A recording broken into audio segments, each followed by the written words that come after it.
kami po, Luzon, Visayas at Mindanao. Sa ikasyam na pagkakataon ngayong taon, nag-inspeksyon ang mga otoridad sa loob ng bilibid. At nabulagan na naman sila. Hindi na lang kasi mga simpleng gadget at mga kontrabando ang nabisto. Sa ilang kubol kasi na kanina lang ginalugad, abay meron pang swimming pool. Swimming pool, mga kapuso. May modus ding sinisiyasat ng mga otoridad. Mga appliance na paupahan o for rent sa loob mismo ng bilangguan. Nakatutok si yung konsulta, naloko na.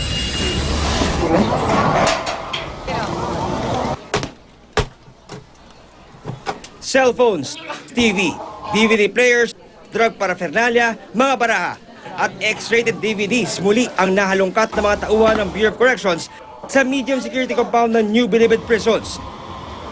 May mga nakita rin mga alagang hayop tulad ng hamster at mga mamahaling isda at aquarium fishes.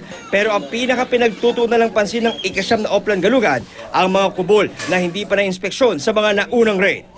Sa kubol na ito, aakalain mong salamin lang ang bahaging ito.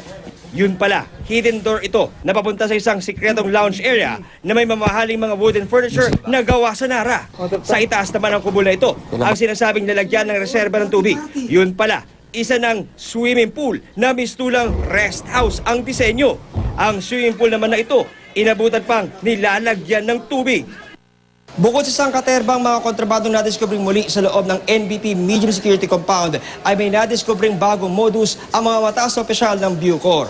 Halimbawa nga rito ay ang refrigerator na ito na ang nag-request daw para makapasok ay mga tauhan ng bilibid. Yung pala, pag naipasok to sa loob ng NBP, ang mga preso na ang siyang gumagamit.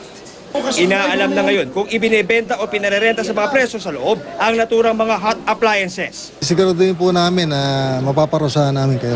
Pasensyahan na lang. Sinampahan na ng kaso ang 5 jail guards ng Bucor na nabuking na nakikipagsabwatan sa mga preso para itago ang mga cellphones, wifi at bluetooth nila sa tuwing nagsasagawa ng raid sa bilibid. Mayroon talagang evidence na kasabuatan kasi halata naman dahil lahat naman ng nakita namin doon puro